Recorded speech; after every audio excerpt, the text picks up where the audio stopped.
अनुभव घेतो, गुरु बघत बसतो. तो चाललाय कसा, वळणावर चाललाय का वळणाच्या बाहेर चाललाय, फक्त बघत बसतो. पाणी चाललंय त्याला फक्त मार्ग काढून देतो.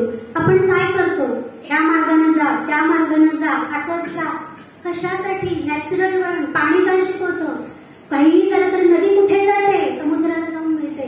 कशाही पद्धतीनं प्रवाह जातो, पण अंतिम लक्ष समुद्राला जाऊन मिळते. आपलं काम ते आहे, नदीसारखं वाहू द्यायचं विद्यार्थ्यांना, फक्त वळण काढून देण्याची गरज आहे. आणि आज शिक्षक आपली भूमिका बदललेली दिसतात, कारण त्याचं व्यवसायात रूपांतर झालंय.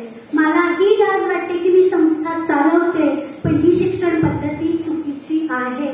गांधीजींची शिक्षण पद्धती आज का गरजेची आहे? आश्रमाची शिक्षण पद्धती का गरजेची आहे? शिक्षक ही नोकरी असू शकत नाही.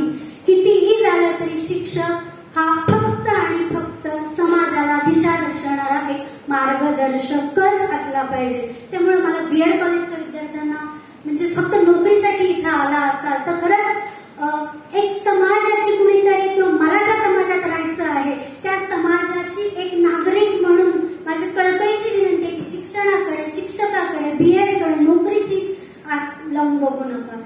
स्त्री ही नैसर्गिक शिक्षक असते. आज पण मला इथे स्त्रिया मुलींची संख्या जास्त दिसते.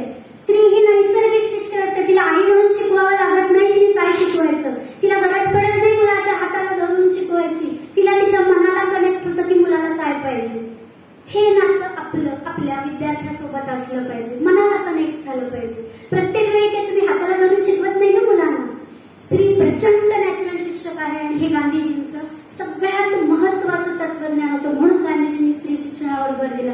शिक्षक कोण असली पाहिजे तर ती स्त्री असली पाहिजे. याचा अर्थ पुरुष शिक्षक असू नये असं नाही. ज्या पुरुषांच्या मध्ये स्त्रीत्व आहे तो पुरुष शिक्षक असतोच असतो, तो पुरुष गुरु असतोच असतो. नॅचरल दोन गोष्टी आहेत, स्त्रीत्व आणि पुरुषत्व. मी कायम एकच सांगते, पुरुषामध्ये स्त्रीत्व असणं तर त्याचं पूर्णत्व होतं आणि पुरुषामध्ये स्त्रीत्व असेल तर स्त्रीचं पूर्णत्व होतं. ट्विन फ्लेम कदाचित ऐकलं असेल तुम्ही. दोन गुण आहेत, शिवशक्ती, स्त्री आणि पुरुष. स्त्रीत्व आणि पुरुषत्व एकमेकांमध्ये असतं आणि शिक्षण देणं हे स्त्रीत्वाचा गुण आहे.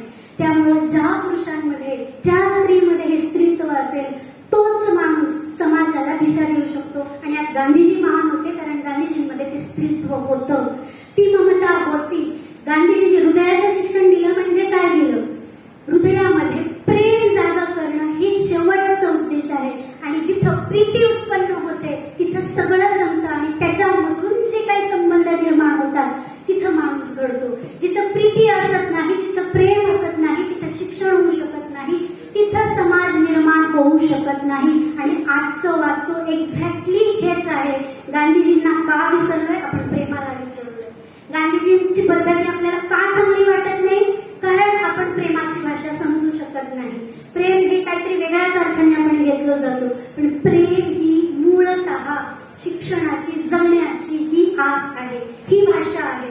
आणि हे प्रेम आपण विसरलो म्हणून आपण शिक्षक आहोत, गुरु नाही. आणि इथून पुढे बीएडच्या विद्यार्थ्यांना मला हेच म्हणायचं आहे, शिक्षक होऊ नका, शिकवणारे होऊच नका. गरज नाहीये समाजाला. शिकवून समाज घडत नसतो.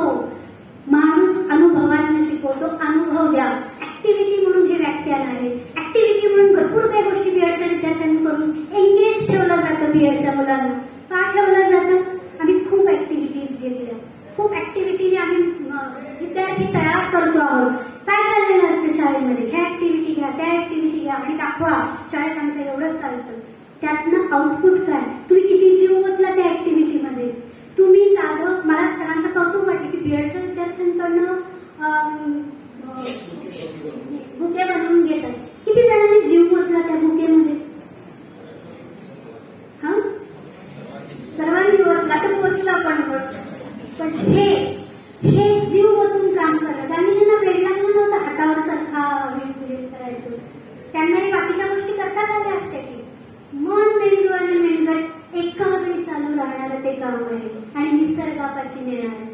आपण निसर्गापासून लांब चाललो म्हणून गांधीजी विसरलो. आपण निसर्गापासून लांब चाललो म्हणून शिक्षक झालो. आपण निसर्गापासून लांब गेलो म्हणून आपला व्यवसाय झाला. आणि आपला व्यवसाय झाला म्हणून शिक्षण बिघडलं. आपला व्यवसाय झाला म्हणून समाज बिघडला. सर्वस्वी समाज बिघडायला आपण स्वतः जबाबदार आहोत आणि सर्वस्वी समाज घडवायला पण आपणच जबाबदार आहोत. समोर आहेत. आज आपण एक्झॅक्टली मध्यम स्थितीमध्ये आहे. एक समाज खाली चाललेला आहे, एक समाजाला आपल्याला वर आणायचंय. आपण बरोबर मधल्या बाजूला आहोत. आपल्याला इकडे जायचंय का इकडून वर आणायचंय. कुठल्याही गोष्टीला एक चढ असतो, लगेच उतार लागतो. मग अशी एक सांगायचं राहून गेलं, पौर्णिमेच्या चंद्राला अजून एक आयाम आहे गांधीजींनी दिलेला. प्रत्येक दिवसागणिक तो बदलत जातो. 15 दिवसानंतर त्याची पूर्णत्वाची अवस्था येते. पूर्णत्वाची अवस्था झाल्यानंतर पुन्हा तो अमावस्येकडे एक एक दिवसागणिक खाली खाली खाली यायला लागतो. हा अनुभव आहे. माणूस शिकत शिकत शिकत शिकत पूर्णत्वाकडे जातो आणि अनुभव घेत घेत पुन्हा खाली येऊ शकतो, पुन्हा वर जाऊ शकतो. हे आयुष्य आहे. एका जागी स्टेबल आयुष्य असू शकत नाही. आयुष्य रोजचा अनुभव घेऊन पूर्णत्वाकडे जाणं, पुन्हा अनुभव घेऊन पुन्हा नव्यानं सुरुवात करणं, हा गुरु आहे. आणि हा अनुभव गुरु आधी स्वतः घेतो. चंद्र आधी स्वतः घेतो आणि मग तो दुसऱ्याला देतो. आधी अनुभव आपण घेतले पाहिजे, आधी आपण शिकलं पाहिजे. आणि हे शिकणं म्हणजे जाणीवा निर्माण करणं आहे. ह्या जाणीवा निर्माण करणाऱ्या गांधीजींच्या शिक्षणाची आज आपल्याला गरज आहे. गांधीजींची माहिती, गांधीजींनी काय काय शिकवलं, गांधीजींनी हस्तकलेचे कसे वर्ग सुरू केले किंवा सूत कसं काटायला सुरू केलं, हे सगळं पुस्तकामध्ये तुम्हाला दिसेल. आणि हे सगळं तुम्हाला नई तालीम एक पुस्तक आहे, त्याच्यात सगळं मिळेल तुम्हाला. पण गांधीजी जाणून घेतले तर आपण ती शिक्षण पद्धती स्वीकारू शकतो. आजच्या गांधीजींच्या पवित्र स्मृतीच्या निमित्तानं मला फक्त एवढंच म्हणायचंय, पहिल्यांदा आपण आपल्या शिक्षकाचा बुरखा फाडून टाकायला पाहिजे. आपण शिक्षक आहोत हेच आपण विसरलं पाहिजे, तर आपण खरे गुरु होऊ शकू. आणि आज समाजाला कळकळीची विनंती की समाजाला गरज आहे चांगल्या